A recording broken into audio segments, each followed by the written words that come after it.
Thank you for joining us, and thanks especially to the speakers. We're very happy to have this wonderful audience.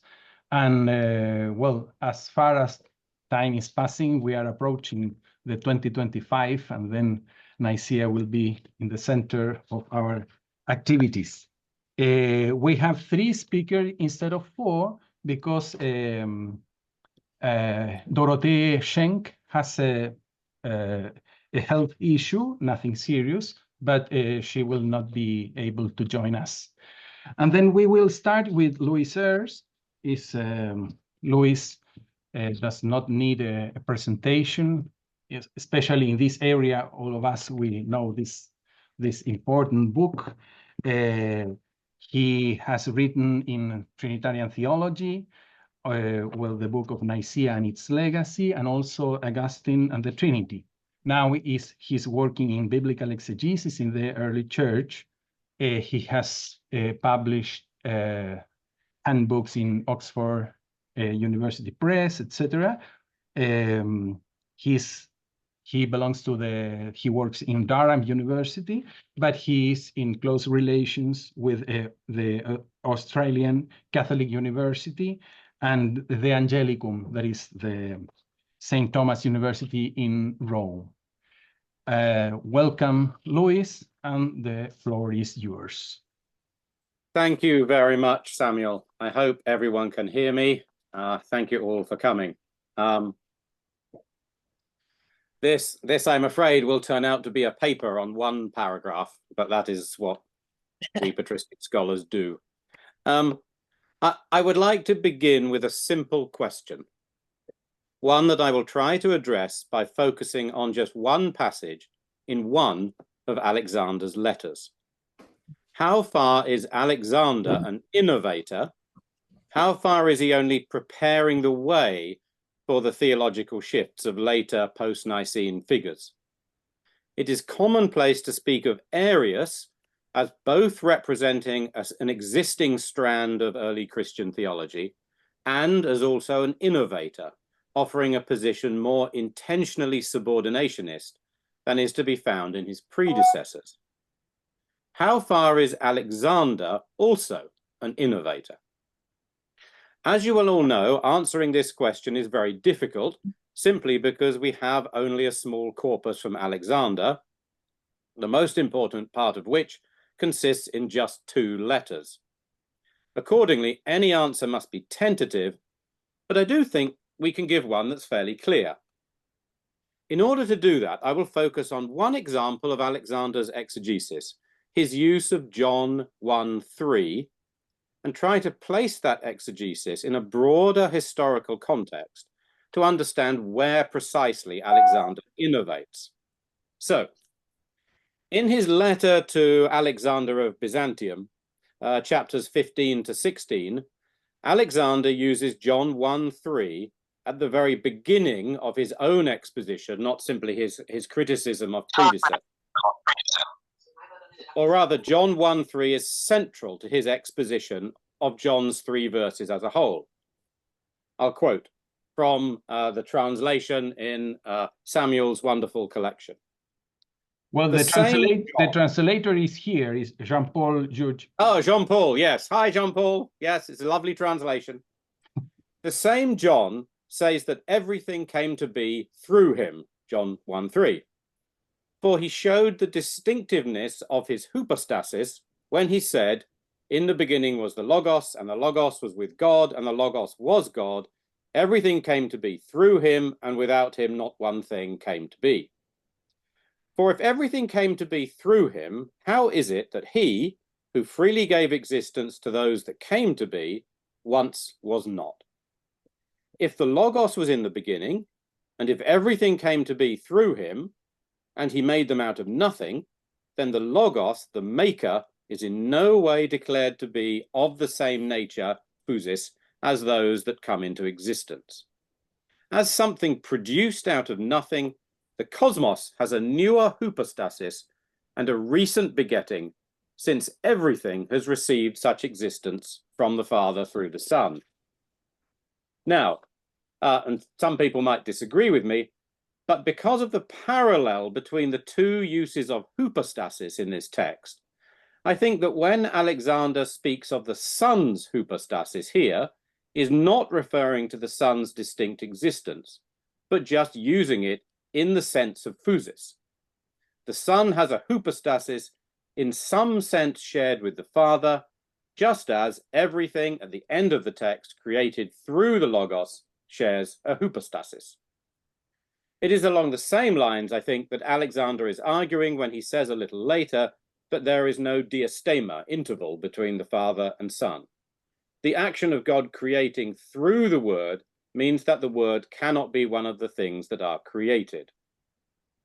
This does not mean that Alexander can articulate clearly how the Father and the Son are of the same hypostasis in this sense, but it does place Father and Son very clearly on one side of a significant boundary between the created and the uncreated.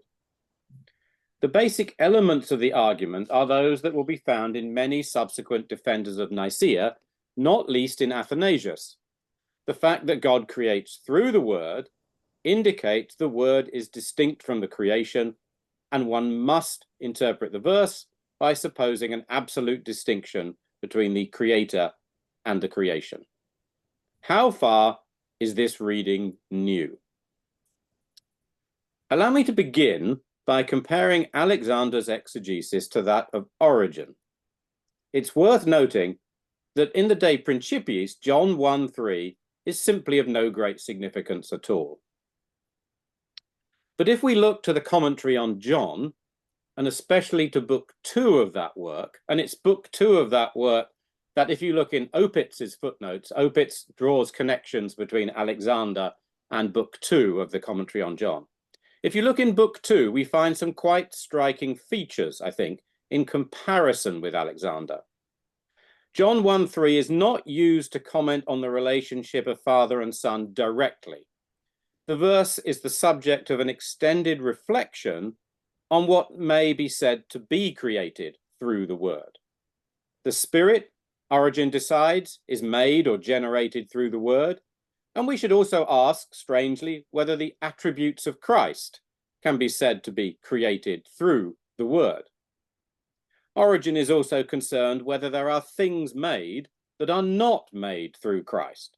And eventually, the high point of his discussion, he considers Heraclian's interpretation, in which only this cosmos is made through the Word, the higher realms being made in some other fashion. This view, of course, Origen considers to be nonsense. Thus, John 1:3 is consonant with Origen's general insistence that all things are governed by the Word and wisdom, but the issues provoked by the text are first and foremost ones about the nature of God's creative act, not about the status of the Word per se. The text is examined from this perspective because of the particular questions that are asked of it in the context of debate between Gnostics and what I still dare to call mainstream Christianity. It's interesting that in Irenaeus also we find much simpler but parallel uses of John 1:3 in anti-Gnostic polemic. The Johannine text enables Irenaeus to emphasize the uniqueness of the Word, but most of all, the dependence of all things on the one God. Like Origen, Irenaeus certainly uses the text to insist on the Word's uniqueness, but his main concern is to show that all things are created through one divine activity. So, attempting to assess Alexander's reading directly against the background of Origen does not actually take us too far. We need to think, to answer my question, about the period between the early decades of the 3rd century and the early years of the 4th century. Now, all of us here know how difficult a challenge that task is, simply because of the lack of extended sources from the period. And, unfortunately, the text is not the subject of discussion in the fragments of Dionysius of Alexandria that Athanasius discusses, if they are considered to be genuine, I have to say, because Ute is here. But I do think that there is a little more that can be said by looking across the Mediterranean to theology in Rome in the mid-3rd century. The Contra Noetum, which dates possibly from the first 2 or 3 decades of the 3rd century, continues an anti-Gnostic reading of John 1:3, but with an emphasis with an emphasis that is slightly different in tone. Quote, "But the all is the Father, and the power that comes out of him is the Word, and this is the mind which went forth in the world and was revealed as the Son of God. Now everything is through him, but he himself alone is out of the Father." The author's concern in this text is with monarchian theologies that refuse to accord the Son an eternally distinct status. And the response of Hippolytus, we'll just use that name for convenience, is to identify the Son as the unique, distinct power of the Father on whom all things depend. So John 1:3, in an anti-monarchian context, serves to indicate the unique mediatorial role and being of the Word or Son or power. So once again, the particular polemical circumstances in which Hippolytus finds himself have shaped how he interprets the verse. With the Contra Noetum, we can compare Novatian's De Trinitate, probably dating from the middle years of the 3rd century in Rome. Chapter 31 of that text offers an anti-monarchian argument that prefigures a lot of what early Latin Nicenes will say in the mid-4th century. The Word is, quote, "the substance of a power proceeding from God, one who is always in the Father and always born from the Father." There is a clear order here, and yet Novatian goes on to say, God certainly proceeded from God, constituting as Son the second person after the Father, but not taking from the Father that which makes him one God. This vision of an order of distinct personae in which the Word has a unique second status is reinforced when Novatian uses John 1:3 to indicate that everything else must be subsequent to the Son. He says, "All things are after him because they are through him, and consequently he is before all things, but after the Father." Novatian's use of the verse, like that of Hippolytus, follows earlier anti-Gnostic precedents in insisting that the unified cosmos is created through the Son, but here that reading is again given a distinctive anti-monarchian twist, and the focus is the status of the Son himself. So emphasizing the order and connection between Father and Son as distinct realities, and then the distinction between the Son and everything else, presents the Son as an eternal and distinct context within which everything else exists. So these two examples then show us how the monarchian debates of the 3rd century, at least in the context of Roman Christianity, led to a subtle shift in the way that John 1:3 was used. Does this help us understand Alexander's place in the history of exegesis? To answer that question with precision, allow me one more detour into Alexander's contemporaries. There are few of his contemporaries we might examine, of course, but Eusebius's debate with Marcellus of Ancyra, as reported in Eusebius's texts from the 330s, actually provides us with some important material.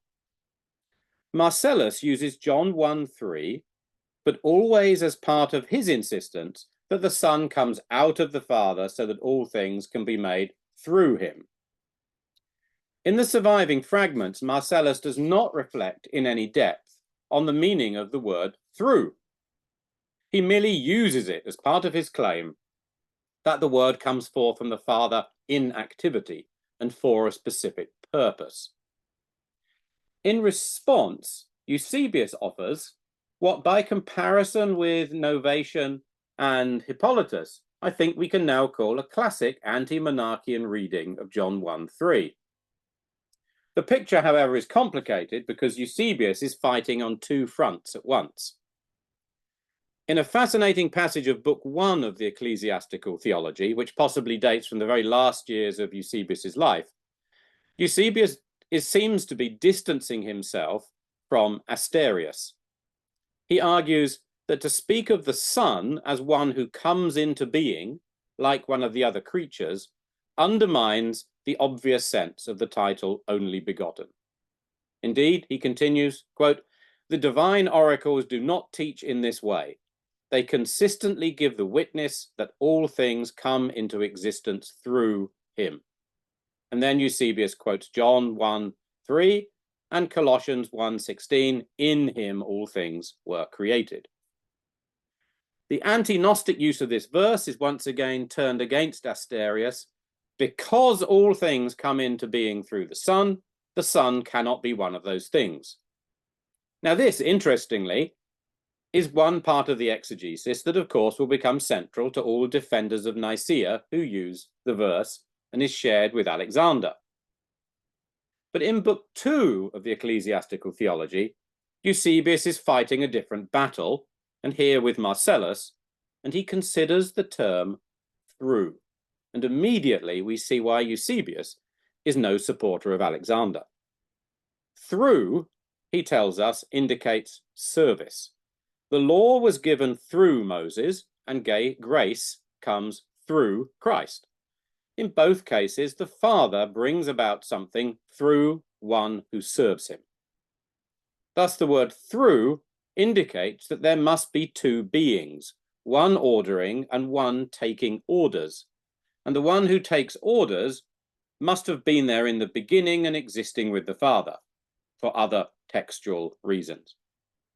This exegesis seems in many ways to mirror the anti-monarchian exegesis that you see in Rome in the previous decades.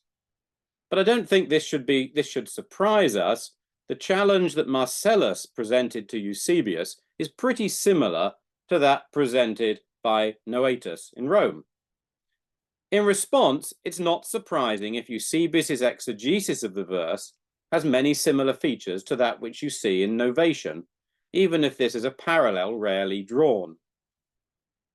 To repeat, similar doctrinal challenges produce similar exegesis of the verse.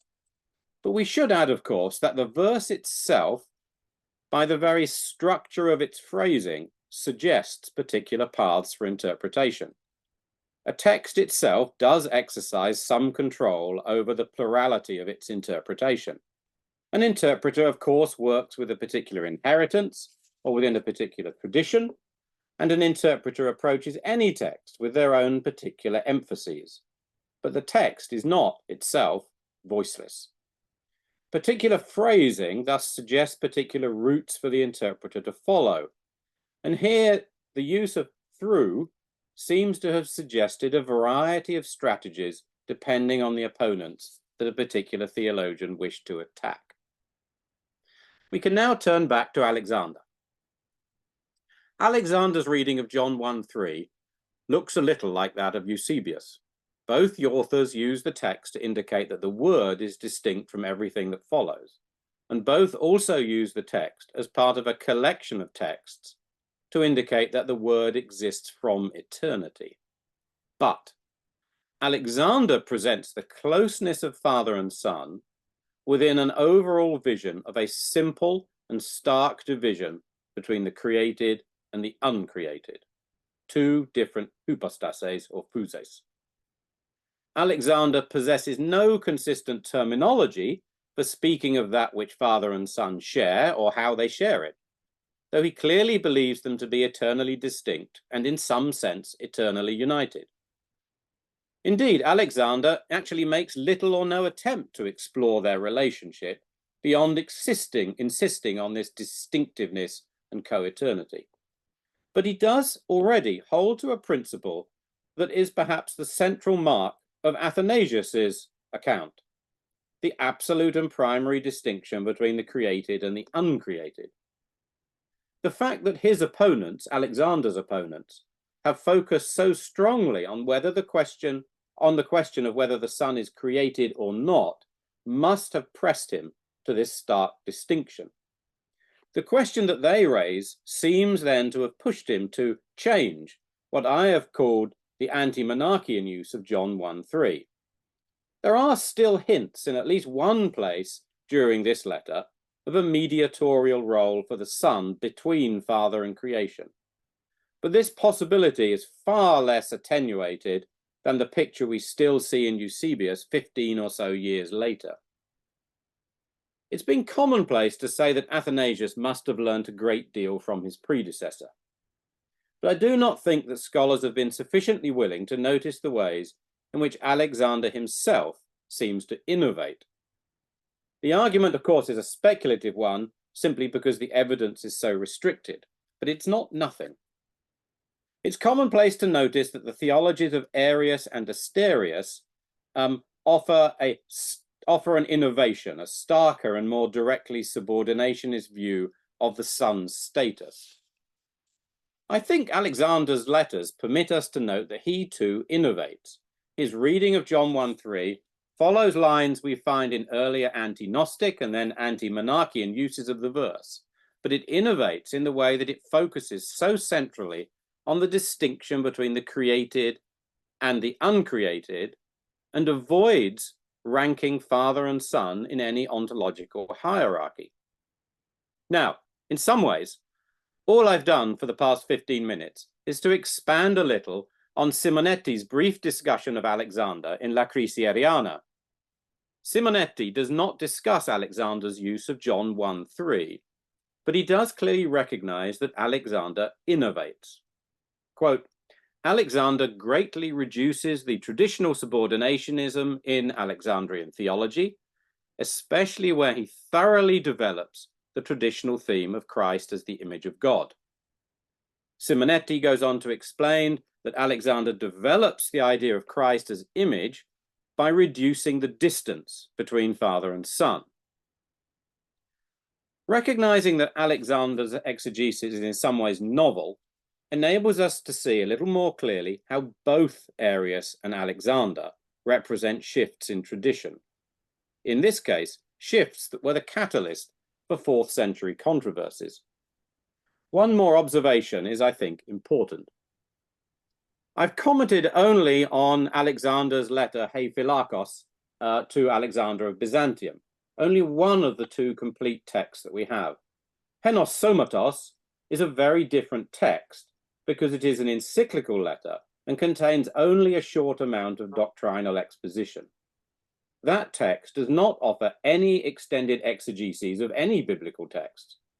However, it is worth noting that in paragraph 14 of the text, when Alexander offers a string of scriptural references against the idea that the Son might be mutable, changeable, he does say, quote, who then has convinced them to say that he came into being for our sake, even though Paul says all things are for him and through him. This highly condensed exegesis of Romans 11:36 is worthy of note because it only makes sense in the light of the sort of more extended exegesis of John 1:3 that I've noted in Hephilakos. The Son has not come into being because all things have come into being through him. Thus, what I draw from Alexander's letter to his namesake of Byzantium is that Alexander perhaps needs just as much credit for starting the 4th century controversies as his famous opponent. Thank you.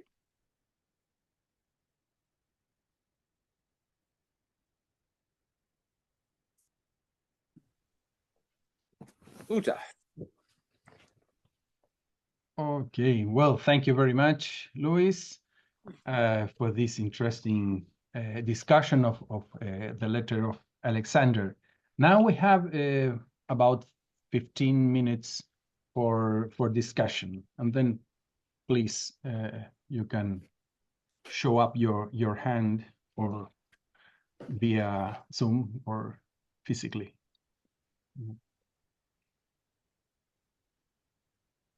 Uta, please. Yeah, thank you very much for your presentation, and I like it very much to stress the input of Alexander here on the discussion, and not just to have it as a prolongation of what we have from the 3rd century.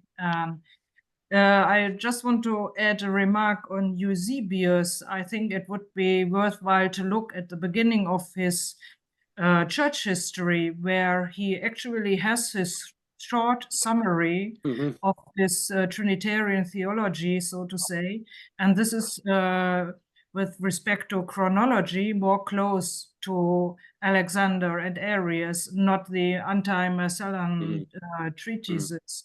And actually, where we have in the opening, after he has his remarks on what the content of the church history will be about, he has his explanation of the pre-existent dynamics there, and he actually quotes John 1:1-3 there. Just an additional remark here that this verse is important for Eusebius in his argumentation, and he has this starting point for his describing the Trinity.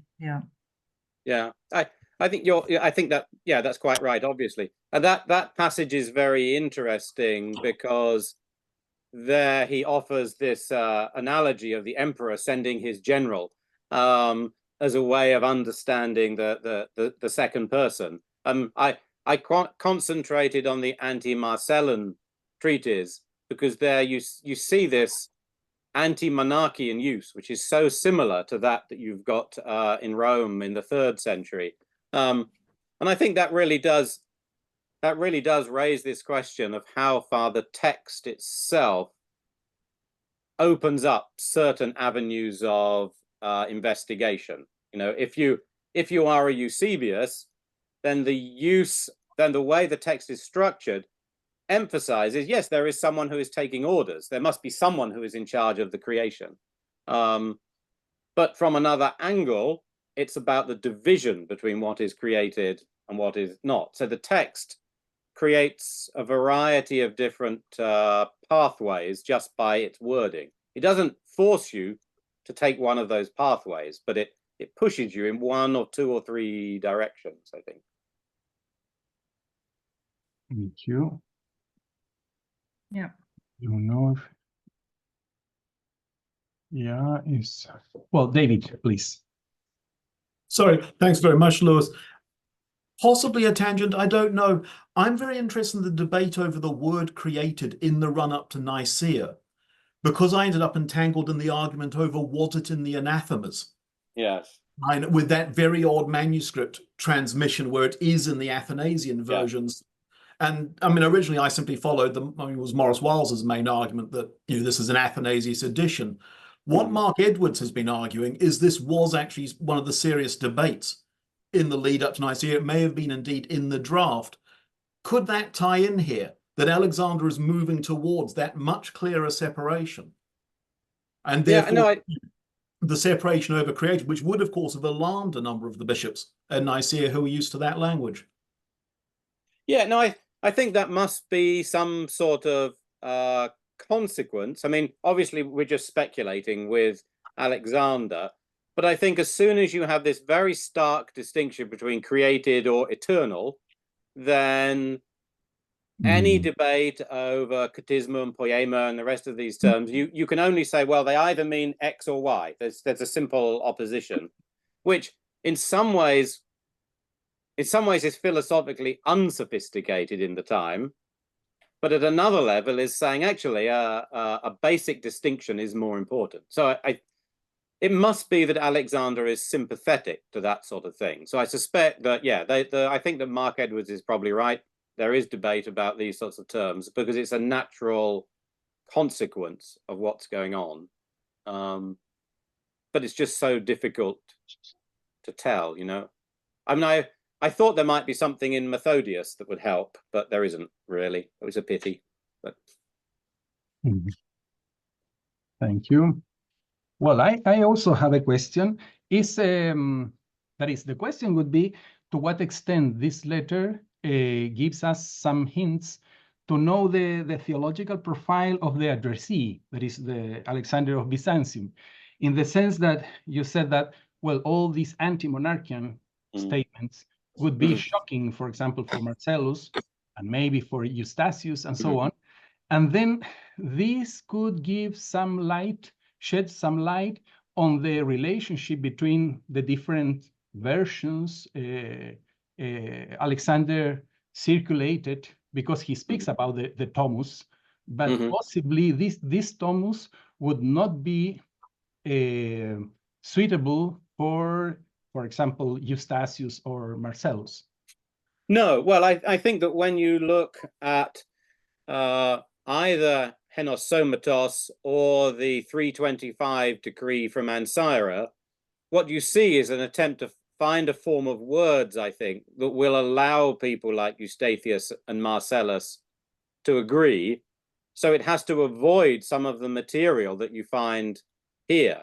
And that's why I think Alexander does deserve more credit, because he's keeping a sort of balance that is very clearly between what you find in Eusebius and what you find in Marcellus. And Marcellus simply could not agree with this at all. And I think that must be one reason why you find only this one sentence hinting at it in Henosomatos, and nothing really that does the same thing in the decree from Ancyra in 324, where he's got to be much more cautious, although obviously he's clearly influential at that meeting and some of his phrasing is copied. So I think you're beginning to see, as you yourself have talked about, some of the real debates among people who are all opposed to Arius, but actually do not agree among themselves in any way. So yes, it's very difficult to get a sense of.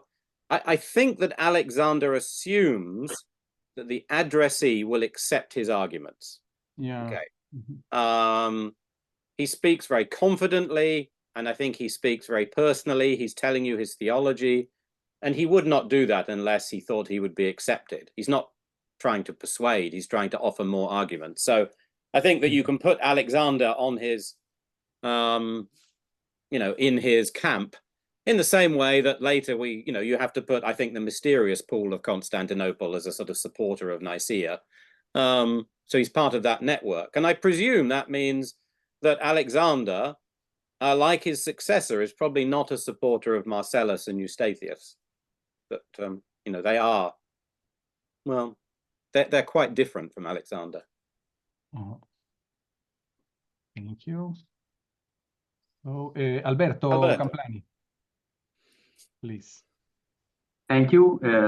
Thank you for your speech, Lewis. And I would like only to know what is your opinion about the authenticity of the Henosomatos. What do you think about the different arguments? And no, I would only underline one point, that is, 20 years ago, I showed a parallel between Henosomatos and Contrarianos. That is a very strong parallel. But this is not a demonstration of Athanasian authorship or Alexandrian authorship, because in the 10th Festal letter, Athanasius is heavily dependent on Hephilarchos. So it's a very complicated question. I like a lot of what you said about the new perspectives opened by Alexander. I think that he did a lot of things that are new, and Arius' letter should be first letter to Eusebius of Nicomedia should be accepted as a real religious reaction to the novelties of Alexander. Theognostus could be another Alexandrian theologian that is closer to Alexander. Thank you. Yeah, this is an important question. I mean, I do think, going back again to Simonetti's presentation of the origins of the controversy, where in his earlier work, he accepts the idea that Alexander has said something, quite distinctive about Proverbs 8:22, and this starts it all. But I think by the time of Lacrisi, he's slightly more cautious about that. But he's right, I think, in saying that there is a real controversy between two different views, both of which are new. So that when Arius writes saying, you are saying things that, were not given to us, that I was not brought up in this, I think he's probably right. That doesn't mean that you don't, you can like or not like Alexander, but there's a real controversy of new opinions. In terms of the letters, yes.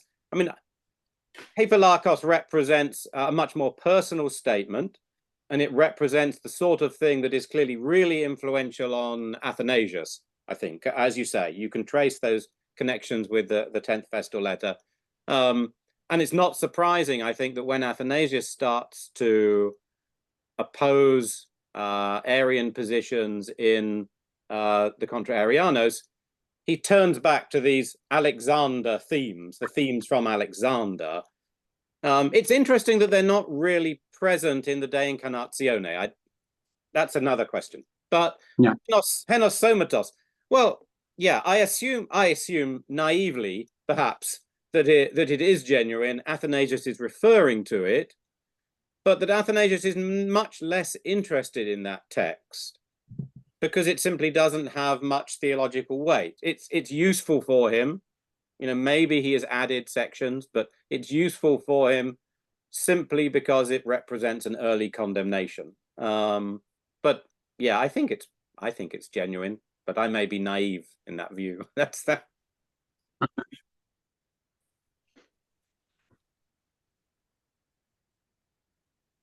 Well, we still have time for one more question or commentary.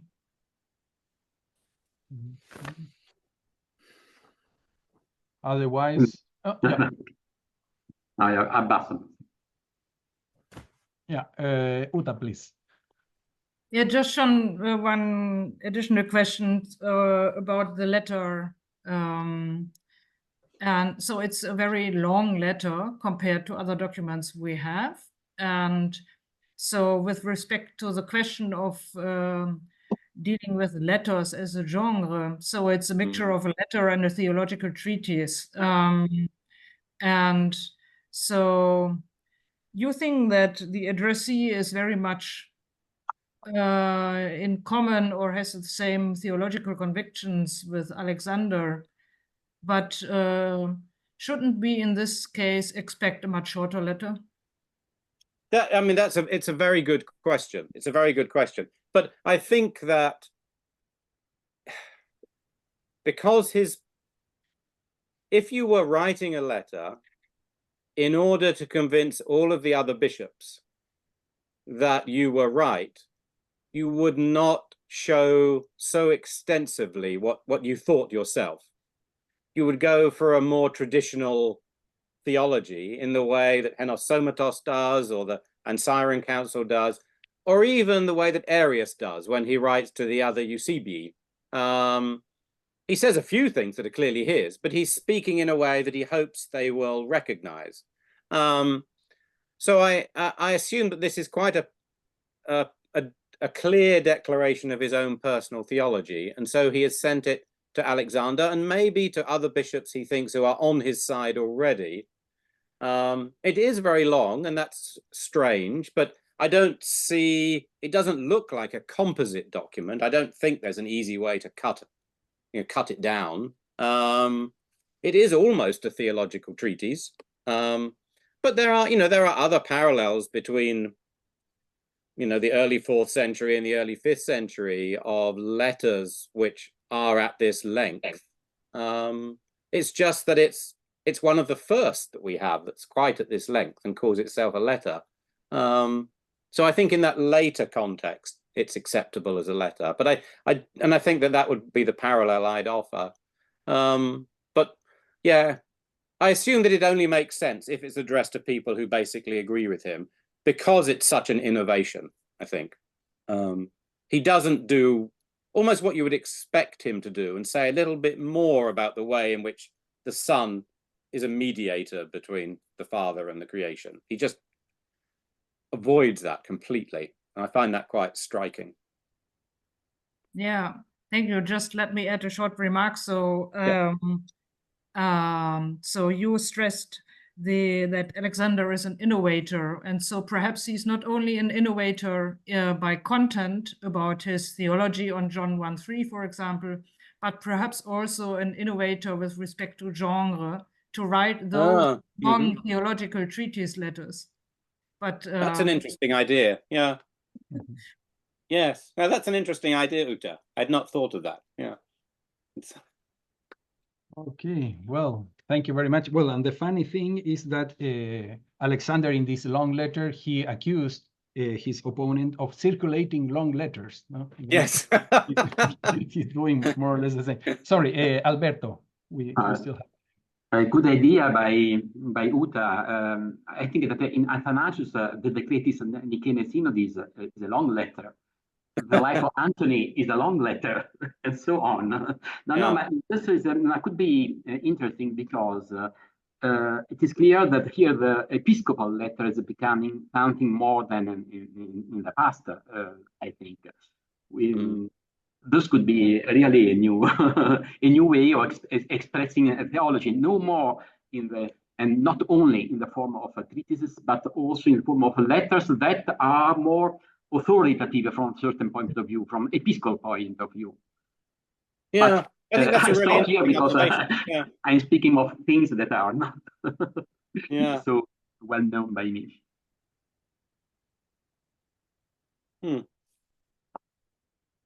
Okay, final word, Luis? Nope. Wonderful questions. It was very helpful for me. Thank you. Okay, well, thank you very much. And then we